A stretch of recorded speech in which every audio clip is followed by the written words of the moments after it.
and welcome to the latest edition of the Jake's Take with Jacob Elyachar Podcast. I'm your host, Jacob Elyachar, the chief content producer and writer of JakesTake.com, a pop culture entertainment news website. Now, if you're watching us in our audio on YouTube, please give us a thumbs up and please subscribe. Now, if you're watching us on any of our audio platforms, please give us a 5-star rating. Download this episode and more episodes. I am thrilled to welcome this actor today. He has worked alongside the likes of Al Pacino, Bruce Willis, Ed Harris, and Nikki Glaser. He appeared on shows such as The Originals, The Vampire Diaries, and True Blood. He also stars as Sheriff Bob Lilly in Gunner and in Brad and Barron's Code. And he's also the founder of the John Hickman Foundation. So please help me welcome John Hickman to the podcast. Thank you for having me. It's a pleasure to be here. John, it's a pleasure to have you here. So thank you so much for taking time out of schedule to talk with me today. I really appreciate it. You're more than welcome. Pleasure's all mine. All right, so let's get started. So when did you get interested in acting, and how did that passion evolve into a desire to pursue a career in the entertainment industry?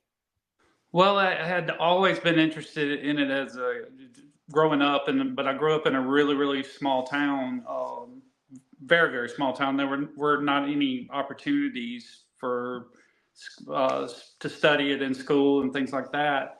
And so I kind of gave up on it. I got to college and I had a child at a very young age and had to drop out of school and went to work. So I kind of put it on the back burner for about 30 years, I guess.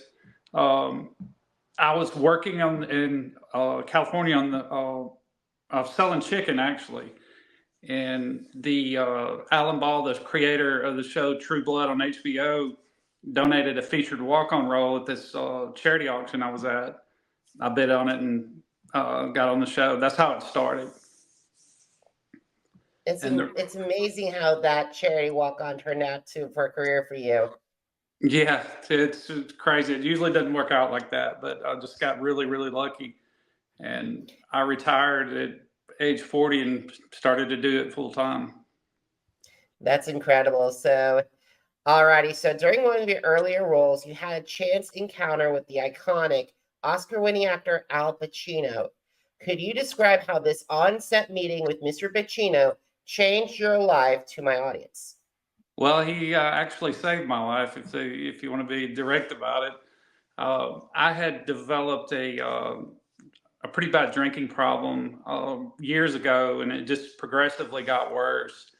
And I was in the middle of four films, and I just fell into the Hollywood lifestyle, drinking, partying, all that. And it had gotten to the point where I was having to put vodka in my water bottle and keep it in my trailer because I would get the shakes, the DTs, and I would take a break, go back to the my trailer, and kind of level out. Well, this particular day we were working on a movie called American Traitor, the trial of Axis Sally, and Pacino plays the lead defense attorney, and I played the head jury foreman. And right in the middle of one of his long monologues,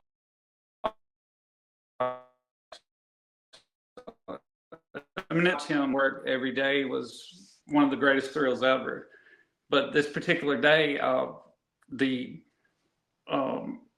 DTs kind of set in. I felt it coming on. I started sweating, and I thought, oh no, not now. And he was just never missed a beat. Comes over to me it's a trial, a World War II trial, and comes over to me and gets kind of down in my face, pretty close to me. Says, "Son, you need to get your shit together." Or I'm sorry. No problem. It scared me to death when Al Pacino calls you out. That was 6 years ago, almost 6 years ago, and I haven't touched alcohol since. So John, thank you so much for sharing your story with us. I really appreciate it. And kudos to Mr. Pacino for doing an incredible thing. He probably doesn't remember it, but maybe I'm hoping our paths will cross again one day, and I can tell him the whole story. You know, I can relay what he did for me. That one little moment changed everything. It's amazing. It's amazing how one moment can change a whole life. Yep. Alrighty. So, what have been some of the challenges that you face starting acting later in life and staying focused in the entertainment industry, and how have you overcome those obstacles? One of the biggest things for me has been the physical aspect of it. I just turned 50, and doing my own stunts at that age, starting out at that age, it's, you know, when I was 40, it took a toll on my body because I'm not as young as I used to be, and that's probably one of the main challenges that I face, because I'm not getting any younger, and it's just getting more and more difficult. That's the main thing. Well, the thing is, it's definitely tough for me as well. I've been doing this for 13 years, and it's definitely been some challenges as well. So, but but the thing is, being on set for a long period of time could definitely be physically tolling. Yes. And I have a newfound respect for stunt guys too, because it's hard doing it at this age. If I was a young man, I probably wouldn't have a whole lot of trouble with it.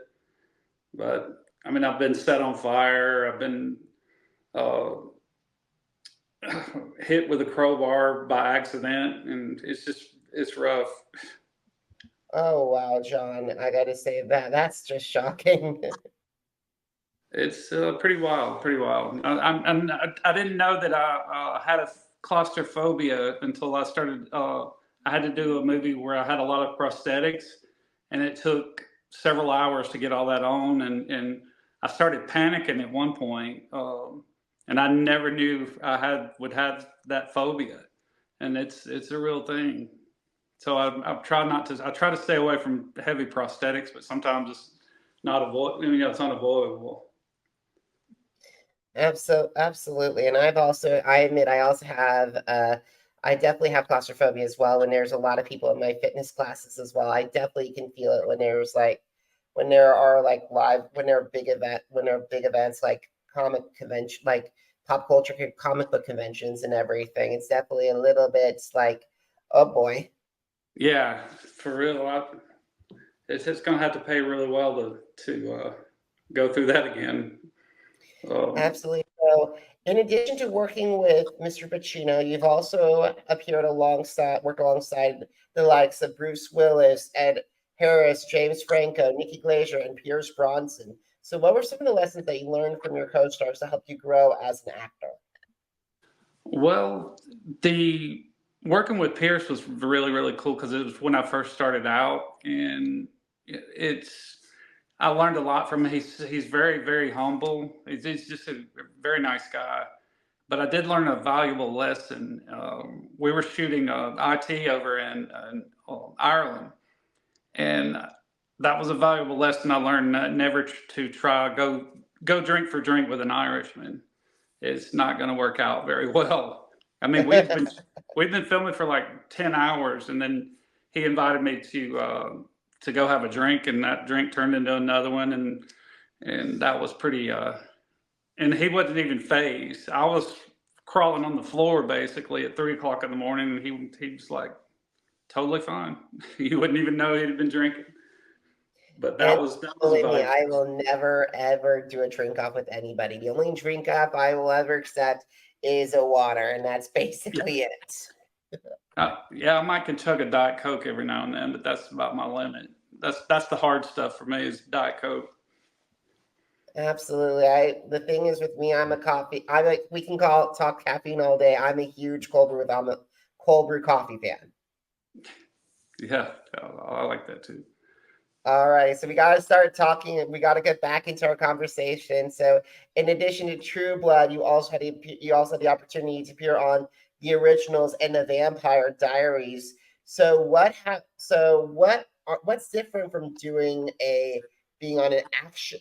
What's similarity and differences between being on like a action movie versus a supernatural thriller TV show? Well, the supernatural TV shows are so much easier and more. They have a sometimes they have a lot better budget, and it's more streamlined. I guess it's completely different. Like some of these films, some of these action films that I've done, it's been they've been flying by the seat of their pants. So, everybody doesn't know what everybody's doing, and it can get kind of confusing. The way they run those shows, unless it's a Marvel, it's completely different.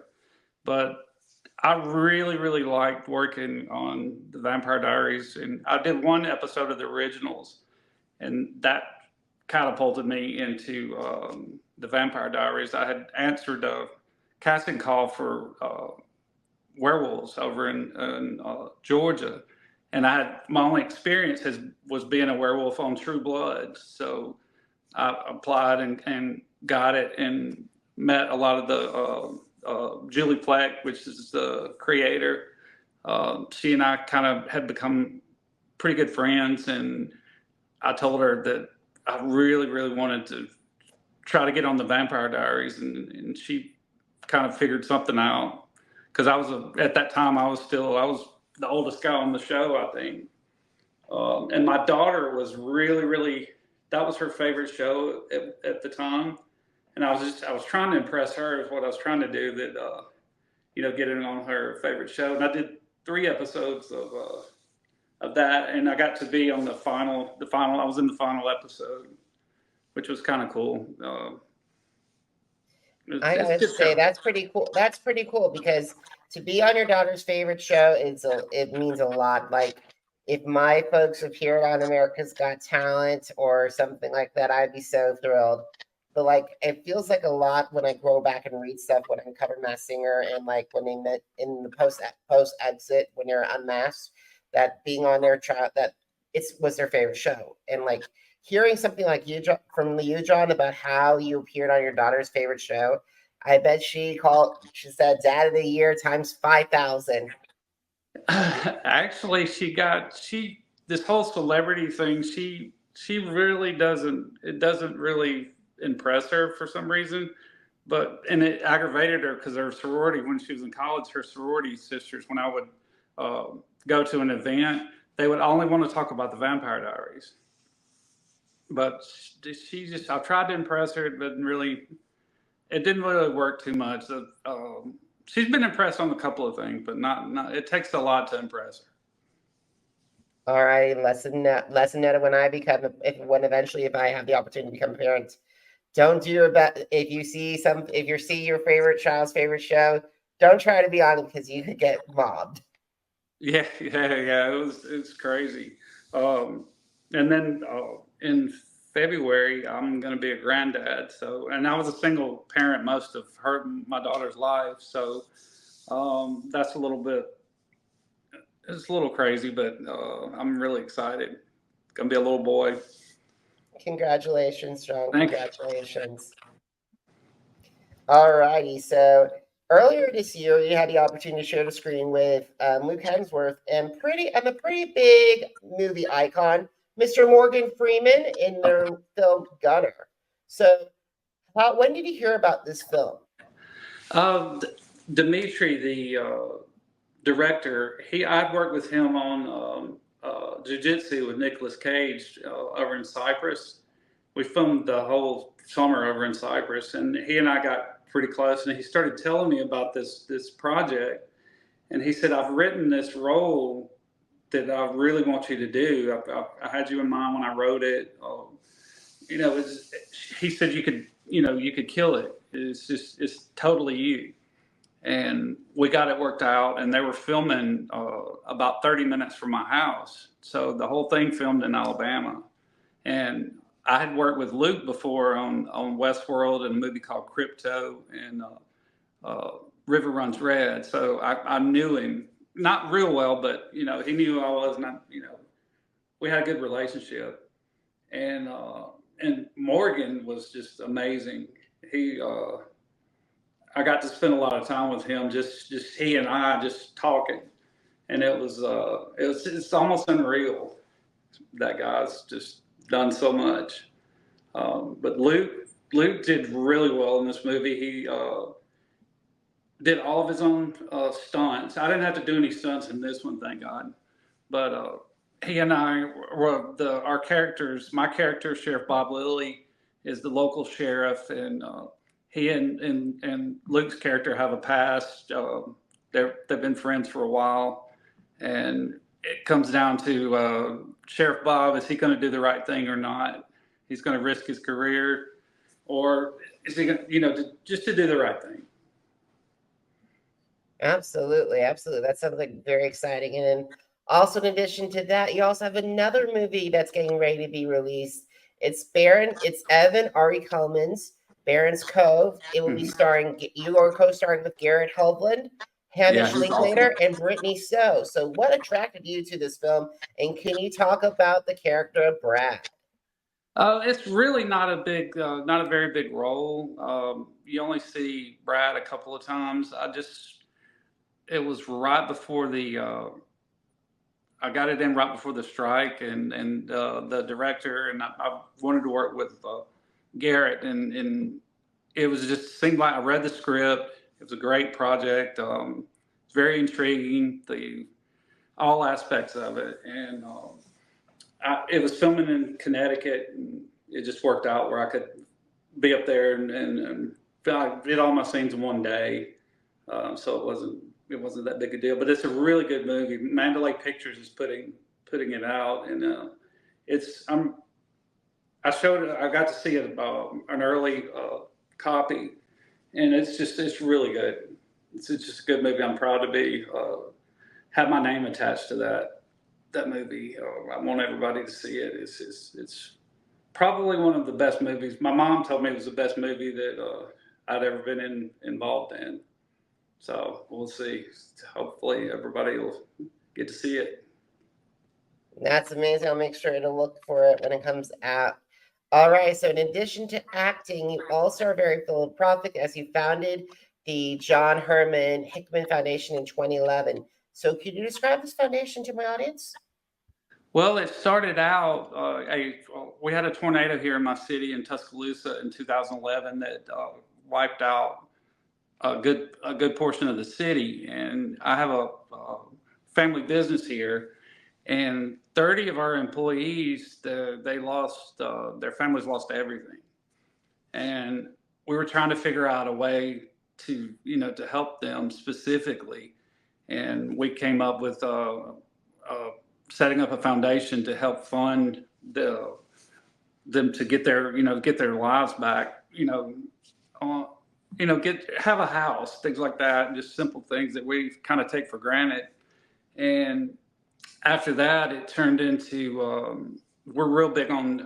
I know I didn't graduate college, but I'm a big proponent of education, how important that is, and we started funding scholarships for employees and their dependents to get degrees in like poultry science and things like that. And I don't even know how many scholarships we've handed out. It's been a lot. It's like 100 and something this year. It keeps growing. We have fundraisers from time to time, golf tournaments, fishing tournaments, things like that. And we do a lot at Christmas and things like that. I really don't, other than the name, I really don't have that much to do with the day-to-day operation. It's kind of it's an independent board that goes through the applications for the scholarships. But that's how that. It's amazing how much you and your team have done a lot of incredible work for your community. I've worked with multiple nonprofits, so I've always tipped my hat to people who always give out to their community, and also be able to enhance their community. So I want to say thank you, John. That's amazing. Well, I've had a stranger come up to me on the street that it's an older African American gentleman. And he said, John Hickman? I said, yes, sir. He said, I just want to shake your hand. I said, really? I said, why? He said, my granddaughter's going to get to go to college. It was the first one of our family to go to college. And I just wanted to thank you. And I teared up. It just, because I didn't know this guy. But it was very, very nice. That's when you hear something like that, I just got chills. And I always believe that education has the power to change lives, and you are doing wonderful work, John. Yeah, I appreciate that. And I have athletic scholarships too here at the University of Alabama. It gets awarded to different student athletes if they maintain a certain GPA, and with that is another one on the scholarship side that I do which is kind of ironic that I didn't finish. And I'm providing all these other people to go.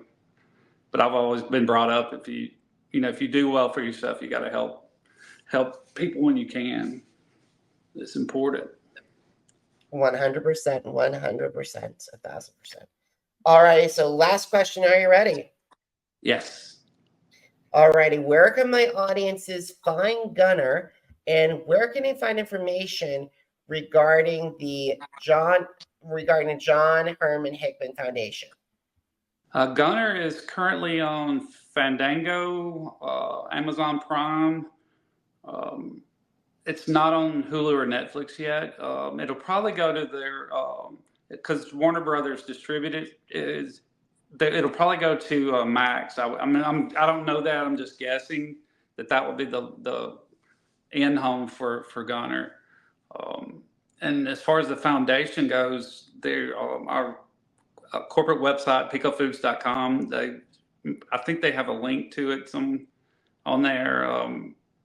We don't advertise a whole lot about it, but and in Google, Google has a lot of information on it as well. Awesome. So guys, if you missed an episode of the Stick with Jacob Elyachar podcast, visit our channels on Amazon Music, Apple Podcasts, iHeart, Podchaser, Spotify, and Spreaker. Stick with Jacob Elyachar, JACOBELYACHAR. Now, are you on social media? Because I'm on social media too. Facebook, Instagram, Threads, Twitter, and YouTube. Jacob Elyachar, JACOBELYACHAR. And if you want to find out more articles, my interviews and reviews, head to the blog and start it all, jakesashchick.com. Once again, jakesashchick.com. John, thank you so much for sharing your story, and I'm so excited for you and your future. Thank you so much for having me. You have a good one. You too. And guys, thank you so much for watching. Thank you so much for listening. Until next time, have a great one, everybody. Goodbye.